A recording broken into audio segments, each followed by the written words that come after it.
Hello लोगोफोर नोंथांमोनखौ आंनि बे चेनेलाव मोनसे गोदान भिडिअजों बरायबावनाय जाबाय। दिनै आं बे भिडिअनि गेजेरजों नोंथांमोननो फोरमायनो नागिरदों जोंनि बर'नि सासे जाखांफुनाय भेरि फेमास आरो भेरि टेलेन्टेड एक्टर नेरसोन बसुमतारीनि सोमोन्दै।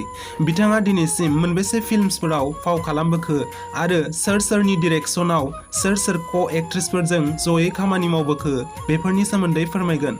नोंथांमोनहा भिडिअखौ स्किप खालामाजासे मोजाङै नायलांब्लानो जाबाय। थुदो बिदिब्ला गोबाव खालामाजासे भिडिअखौ स्टार्ट खालामनोसै। बिथांनि आबुं मुङानो जादों नेरसोन बसुमतारी, बड' फिल्म एक्टर आरो बिथांनि हमटाउनआ जादों टंला आरो बिथांनि जोनोमा जादोंमोन 11 जुलाइ 1992। अब्ला बिथांनि एजआ दा 28 इयार्स। बिथांनि फिल्मसफोरा जादों फारियै बोराइ बाथौनि महिमा। बे फिल्मा 2015 मायथाइयाव रिलिज जायो पबिन्द्र दैमारिनि डिरेक्शन होनायाव आरो बे फिल्मनि क' एक्ट्रेसआ जादों करबी बसुमतारी।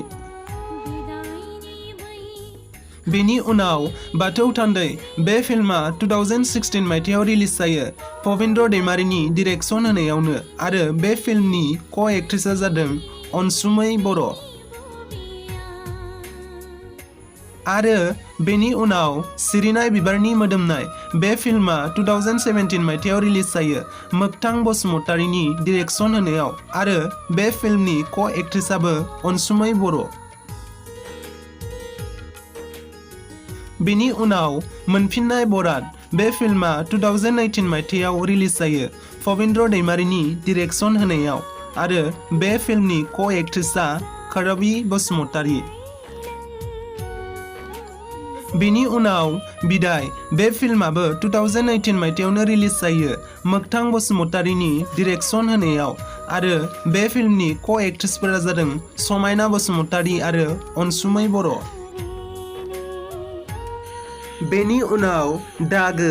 बे फिल्मा 2018 मायथाइयाव रिलिज जायो पबिन्द्र दैमारिनि डिरेक्शन होनायाव आरो बे फिल्मनि क' एक्ट्रेसआ जादों रिंकी ब्रह्म। आरो बेनि उनाव आई लाभ इउ।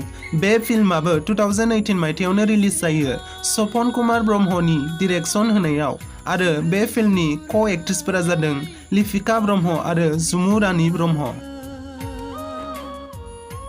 बेनि उनाव जे द ट्राफिं। बे फिल्मा 2019 मायथाइयाव रिलिज जायो पबिन्द्र दैमारिनि डिरेक्शन होनायाव आरो बे फिल्मनि क' एक्ट्रेसआ जादों जुहि नार्जारी। आरो बिथांनि आपकामिं फिल्मानो जादों मायावीर। बिथांनि शर्ट फिल्मसफोरा जादों फारियै आलासि। बे शर्ट फिल्मा 2019 मायथाइयाव रिलिज जायो पबिन्द्र दैमारिनि डिरेक्शन होनायाव आरो बे शर्ट फिल्मनि क' एक्ट्रेसआनो जादों करबी बसुमतारी। बेनि उनाव बिथांनि हेंओभार शर्ट फिल्मा 2020 मायथाइयाव रिलिज जायो पबिन्द्र दैमारिनि डिरेक्शन होनायाव